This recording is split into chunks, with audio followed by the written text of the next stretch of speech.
All right, new episode of the ASN ranking show for week number 5. After the first week of conference play, we have a much better understanding of a lot of teams and where they stand this season, especially for our rankings. And um, a lot of really interesting things happened in Class 2A this week, which is what we're about to be talking about.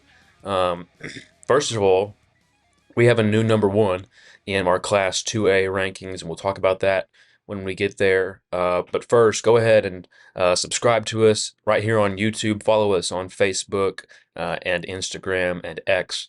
Um, we are all over the place on social media. We are not hard to find. So go ahead, um, follow us over there if you like high school sports content on all those platforms. We post stuff pretty much every day. Um, so as we get into this week, if you want to be up to date with everything going on in high school football, right all the way through the playoffs, we got some big things that we're planning on doing, even outside of our game of the week stuff. So we have content all the time about high school sports. So go ahead and check us out on those platforms. But without further ado, let's go ahead and get into the rankings here.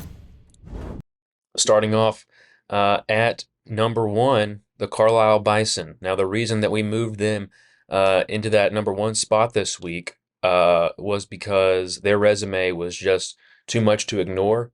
Um, they really, they really, put the hammer down on Baptist Prep this week, and Baptist Prep was a team that came into that game at 3-0. Now, Baptist Prep maybe hadn't played the toughest competition. They played Two Rivers, Mountainburg, and I believe Episcopal. Yes, Episcopal for the Cantrell Cup. They won all three of those games, and they do have some really impressive players, and their offense has some things that look really good at the moment. Um, but Carlisle has just been so dominant. They have wins over Des Arc and Junction City. They have wins over two teams in the top five, and they're 4-0 to start the season. Now, at number two, Conway Christian, they mercy ruled Mountainburg this week. Caleb McKinney had 8 carries for 146 yards and 3 touchdowns. And he just had a field day against that Mountainburg defense. Now Mountainburg was dealing with the injury to their quarterback Ryan Allen, who is the focal point of their offense. So that might have affected the score a little bit. Of course, Conway Christian um, is a fantastic team, and Mountainburg is struggling a little bit at the moment. So Conway Christian remains at our number two spot. They didn't do anything to deserve being bumped down necessarily. It was just that after conference play, we were able to measure up some of the things that Carlisle and Conway Christian were able to do, and we felt like Carlisle had the better resume and they deserved to be number one. Number three, the Mark Tree Indians.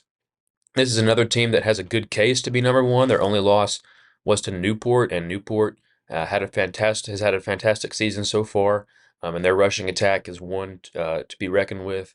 Um, and so Mark Tree is a team. They played Mariana this week. I believe the score there was 22-0. So really can't fault them for pitching a shutout this week. That offense, I thought, I haven't watched the game, I haven't watched any footage, but just based off of the end of that game, that score, their offense probably could have been a little more explosive, could have been a little bit more impressive.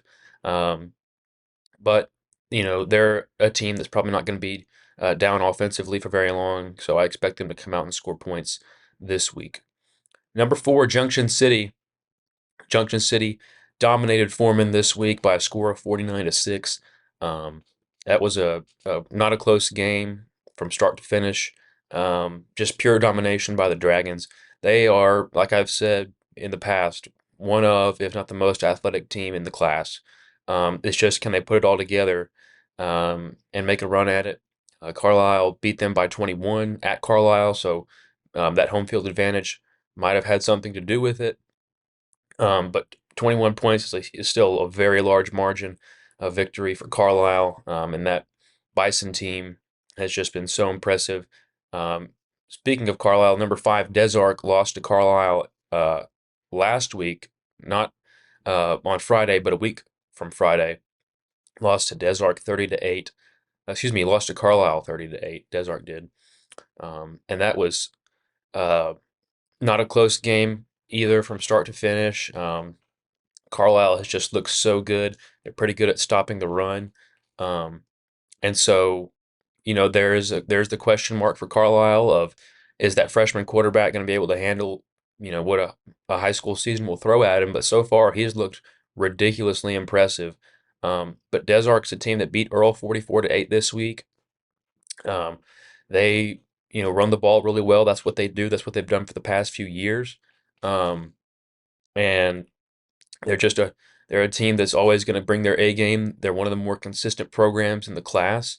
Um, and going into conference play, they play in one of, if not the toughest conferences in Class 2A.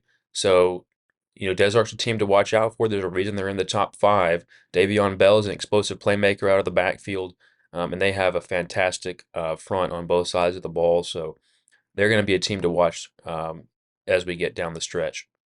Number six, the McCrory Jaguars had an impressive win over Van Pascal's Cross County team this week. Of course, Cross County has a fantastic defensive front. McCrory has a fantastic running game with Levi Tucker. We were interested to see how that was going to play out. And McCrory, with an impressive victory over Cross County this week, they won 26-14. So they remain close to the top five in our rankings at that number six spot. Number seven, the Dirks Outlaws. I believe they move up a spot from 8 to 7. Had an impressive win over Lafayette County. They replaced Cross County in that 7 spot. Beat Lafayette County 32-22 this week, and Lafayette County is a team that we feel like um, is on the rise and should have a better season this year than they've had in the past. Um, they have some good playmakers, and so Dirk's coming in or going to Lafayette County and getting that victory was really impressive, and that's why they remain in our top 10. To me, they've looked better every week. I said that last week. They looked pretty good this week with that win over Lafayette County, and that's a team to watch out for in the 2A3 for sure. At number 8, it's the Mount Ida Lions. Now, they're a team that I talked about last week as being one of those teams that would likely be in or around our top five, excuse me, our top 10 by the end of the season. And they've made their way in, beat Johnson County West Side this week. They've beat Bearden. They've beat Spring Hill. Their only loss was to a 3A team. So for those reasons, Mount Ida has moved into our top 10. They match up with number 2 Conway Christian at Conway Christian this week on Thursday.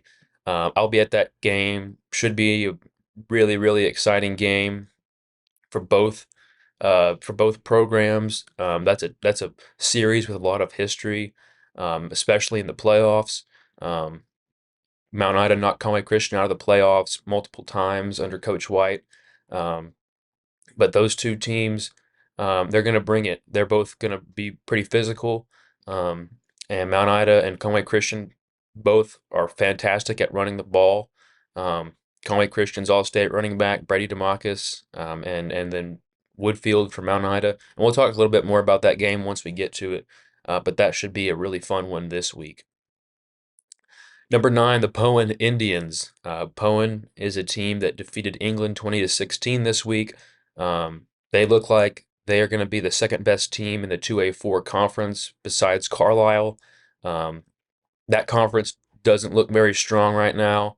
That 4 spot is definitely going to be one that's going to be a tough battle for. And maybe we see one of these teams push through and get that spot. Hampton beat Clarendon this week 6-0, so they have somewhat of an advantage, maybe for that 4 spot right now. But Clarendon, if they have a better season down the stretch, you could look at them as a team that could get that 4 spot. Right now, the top 3 teams in that conference, in my opinion, are Carlisle, Poen, and England in that order. And because because Poen and England were so close this week, if they those two maybe are interchangeable. Um, but Bowen with a good quality win this week over a solid England team that's gotten better since last season, in my opinion. Um, and that's just a program under Coach Barrett that's had a lot of success. And Colt Barrett's a fantastic quarterback, and so they're going to be a team to watch out for down the stretch as we move towards the playoffs. At number 10, the East Poinsett County Warriors. Um, they're a team last season that made it to the state title game behind Dennis Gaines. Now his brother Jacob Gaines is there. He's their lead back. Um, and so, and that's a team that beat Izard County this week, 56-6. An impressive victory. They're 2-2 on the season. Um, they're still a team to watch for in that 2A2 conference. A lot of teams in that conference that are in our top 10. You look at East Poinsett County, you look at McCrory, you look at Desart, you look at Mark Tree. Um, that yeah, it's gonna be a hard argument to make that that's not the toughest conference in the class. Um, Now the 2A1 has Mount Ida, Bigelow, Conway Christian, and Hector. Those four teams are usually playoff contenders every year.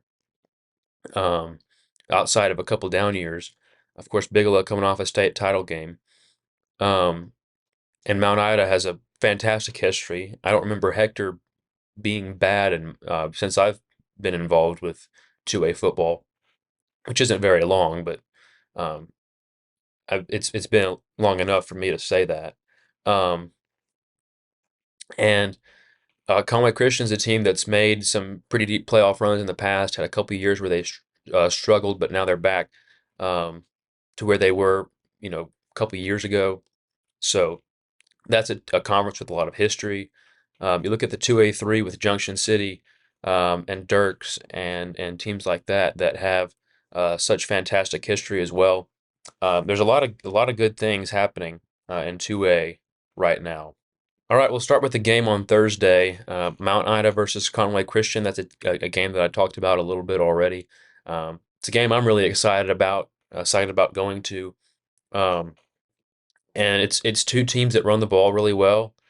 Um, and um, you look at the way that those two teams have competed in the past. Expect this to be a really good ball game. Um, it's one that uh, depending on how Bigelow performs this year, could decide the outcome of the conference. I know Bigelow, it's hard to stay at that state championship level that they were at last year. They're still a good team, but they aren't at the same level that they were last year.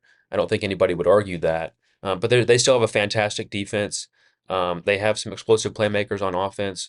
Um, and we'll talk about them a little bit more when we come to their game. But this is a game that could decide the outcome of the conference, depending on how these two teams perform against Bigelow or Hector, even. And so, um, really, really interesting game. Um, you know, you have to watch for Ben Woodfield for Mount Ida, for Conway Christian, Brady DeMarcus, and the performance that Caleb McKinney had last week can't be ignored. Their quarterback, Jaron Thomas, is an explosive runner. Um, hasn't shown his full ability as a passer so far this season, but I think that he's got an explosive playmaking ability. And that defense for Conway Christian forced, I believe, was close to it was either 4 or 5 turnovers against Mountainburg last week. And so uh, that's still a really good team. Um, and Mount Ida is a team that's just they're pretty good every year. Um, so I talked about the history of both of these programs, um, and you kind of have to be there to get that energy. So if you're a fan of 2A football and you don't have anything to do on Thursday, uh, you know, Conway Christian's hosting that game. Should be a fun one to be at, and going to be a lot of fun watching those two teams play on Thursday.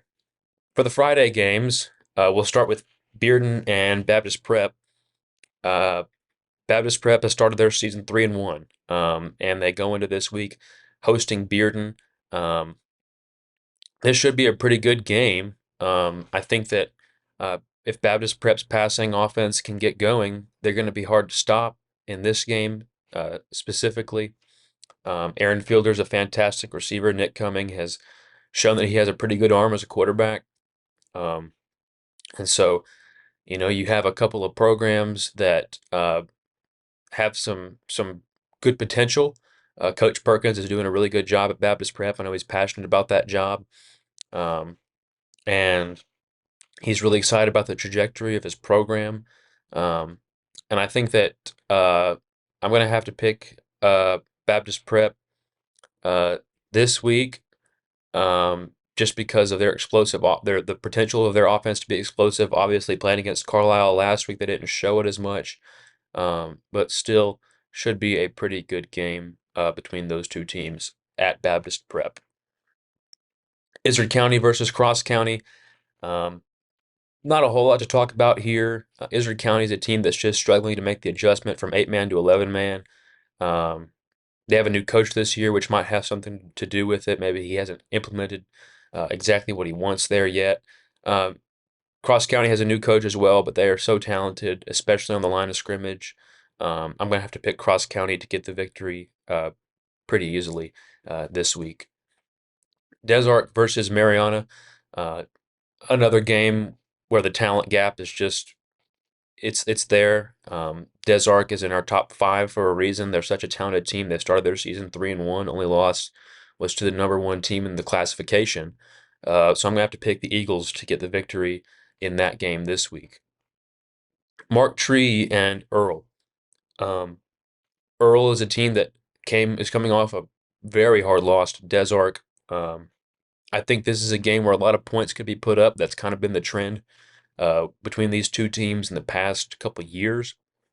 But I do think that Mark Tree will get the victory in this game, in a game that I think might look a little bit more like a basketball score than a football score. McCrory versus East Poinsett County. Um, McCrory um, is so good at running the ball. East Poinsett County is really good at running the ball. Both of these teams are going to try to run the ball, you know, right down each other's throats. It's just who's going to win the line of scrimmage battle. Um, to me, I'm going to go with McCrory. It is at East Poinsett County, and that's a tough place to play. Um, but McCrory looks really good this year. Coach Campbell has them off to a pretty solid 4-0 start. I'm going to pick the Jaguars to remain undefeated this week in a very, very close game in Lepanto. Foreman versus Murfreesboro, another game where the talent gap is there. You can see it on paper, at least the talent gap is there. Murfreesboro, uh, really physical team. They they look pretty good. They aren't off to their undefeated start like they were last season, but Coach Cheshire still has them in a pretty good position to get above 500 this week. I'm going to pick them to beat Foreman. Lafayette County versus Gurdon. This game is at Gurdon. Um, Gurdon's a really storied program. Um, I think that they have a pretty good line of scrimmage, and their running attack can be pretty deadly when it needs to be. So, you know, the fact that it's at Gurdon and the fact that I think Lafayette County might be a little bit down after their loss to Dirks to open conference play, I'm going to pick Gurdon in a close game, but I'm going to pick Gurdon to get the victory this week. Hampton versus Poen. Hampton's a team that has surprisingly started 3-1 this season. Got their first conference win over Clarendon by a score of 6-0 in a defensive battle um, last week. Um, and they might be a team that could sneak into that fourth spot for the playoffs. Um, I'm going to pick Poen to get the victory, though. The game is at Poen. That should help the Indians. So I'm going to pick Poen to get their victory and start their season 4-1. Junction City versus Mineral Springs. Two really potent offenses. I think there's probably going to be a lot of points in this game. Two of the more athletic teams in the classification. Coach Ball and Coach Hathcock both have some fantastic athletes at their respective programs. I'm going to pick Junction City to get the victory in this game, in a game that I think could end up being pretty heavy on the points uh, with these two explosive offenses this week. Mountainburg versus Magazine. This is a game, in the past that has decided who got the 4 seed in that conference. Now that Mount Ida has moved in, um, not sure that will be the case anymore. Um, but I am going to pick uh, Mountainburg to get the victory in a close game. If Allen is still out this week, maybe it'll sway towards Magazine. Um, but that's going to be a close game. It is usually every year, at least it has been in the past couple of years. So I'm going to pick Mountainburg to get the victory in that game. Mountain Pine versus West Side. Mountain Pine has a pretty good offense. I think they have a better offense than what their schedule shows. And this is a team that's making a transition from 8 man to 11 man. Um, I'm going to pick them to get the victory at West Side this week. Um, West Side lost to Mount Ida last week. So they're probably still feeling, some bumps and bruises from the physical Mount Ida football.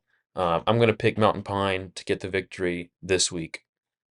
Hector versus Bigelow. This is a game that will definitely decide some playoff seeding. Both of these teams have had a lot of success in the recent past.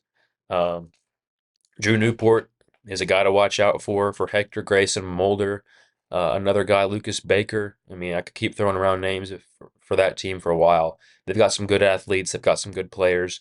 Coach Cooper does a good job there. Um, Bigelow and Martell Macon, and Jaden Dunlap, um, and that defense that they have at Bigelow under Coach Starks every year um, is going to be a good game. Um, I think Bigelow gets the victory because it's at Bigelow. That's going to be the deciding factor. Um, and Martel Macon is a pretty explosive athlete, so I'm going to pick the Panthers to get the victory this week. Moving on to Hazen in England.